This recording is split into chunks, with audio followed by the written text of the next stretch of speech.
क्या आप जानते हैं कि झारखंड और आसपास के राज्यों में मनाया जाने वाला करम पर्व केवल एक त्योहार नहीं बल्कि पेड़ों, प्रकृति और भाई बहन के रिश्तों का अद्भुत संगम है। आइए जानते हैं इस अनोखी परंपरा की पूरी कहानी। करम पूजा झारखंड, बिहार, छत्तीसगढ़, उड़ीसा और मध्य प्रदेश में आदिवासी समुदाय का प्रमुख त्योहार है। यह भाद्रपद मास भादो की एकादशी को मनाया जाता है।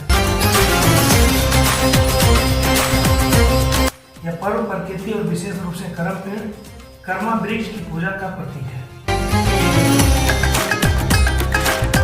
करम पेड़ को समृद्धि, खुशहाली और भाई बहन के रिश्ते की रक्षा का प्रतीक माना जाता है। मान्यता है कि करम देवता परिवार और गांव की रक्षा करते हैं। पेड़ की शाखा को लाकर मिट्टी में रोपकर पूरे गांव की महिलाएं और लड़कियां उसकी पूजा करती हैं।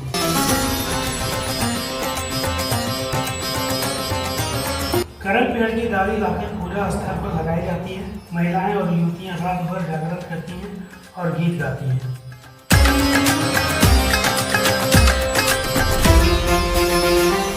मिट्टी के घड़े में अनाज बोए जाते हैं जिन्हें जवर कहा जाता है।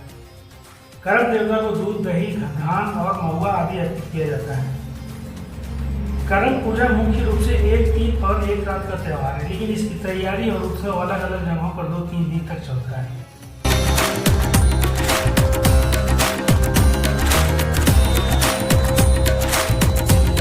पहला दिन महिलाएं और युवक उपवास रखते हैं, जंगल से करम डाल पेड़ की डाली लाते हैं और उससे गांव में बीज पूजा स्थल पर गाड़ते हैं।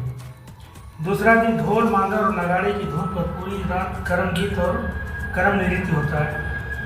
तीसरा दिन अगली सुबह पूजा समाप्त होती है, उपवास खोलते हैं और प्रसाद ग्रहण किया जाता है। यानी कुल मिलाकर यह पर्व 2-3 दिनों का उत्सव माना जाता है।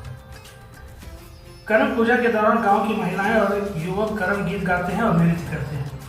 वे हाथों में हाथ डालकर गोल घेरे सर्कल बनाते हैं। ढोल, मांदर, नगाड़ा और बांसुरी की ताल पर पूरी रात गीत और नृत्य चलता रहता है। करम गीतों में प्रकृति, प्रेम, भाई बहन का रिश्ता और समाज के उत्थान की बातें गाई जाती हैं। यह नृत्य केवल मनोरंजन नहीं है बल्कि यह सामूहिक एकता और सांस्कृतिक पहचान का प्रतीक है।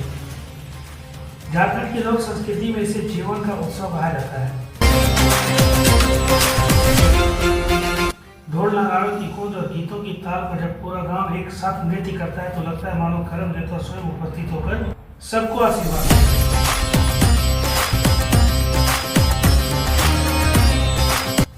करम नृत्य यह है जो इस पर्व को और भी जीवंत बना देता है। कहते हैं एक बार 7 भाइयों की 7 बहनें खेत में काम करने वाले भाइयों के लिए भोजन लेकर देर से पहुंची। भाई नाराज हो गए और बहनों को श्राप दे दिया। बहनें दुखी होकर करम देवता की पूजा करने लगी। करम देवता प्रसन्न हुए और भाई बहनों के रिश्तों को फिर से सुख समृद्धि से भर दिया। तभी से यह पर्व भाई बहन के रिश्तों की मजबूती और समृद्धि के लिए मनाया जाने लगा।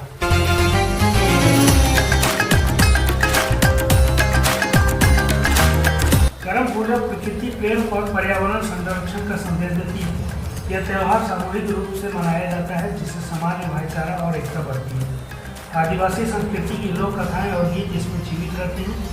करम पूजा केवल पूजा पाठ का त्योहार नहीं बल्कि यह हमें सिखाता है कि बिना पेड़ों और प्रकृति के जीवन अधूरा है। यही कारण है कि आज भी झारखंड और पूरे भारत में यह पर्व धूमधाम से मनाया जाता है। दोस्तों, अगर आपको करम पूजा की यह कहानी और इसका महत्व अच्छा लगा तो वीडियो को लाइक कीजिए, शेयर कीजिए और चैनल को सब्सक्राइब करना मत भूलिए। धन्यवाद।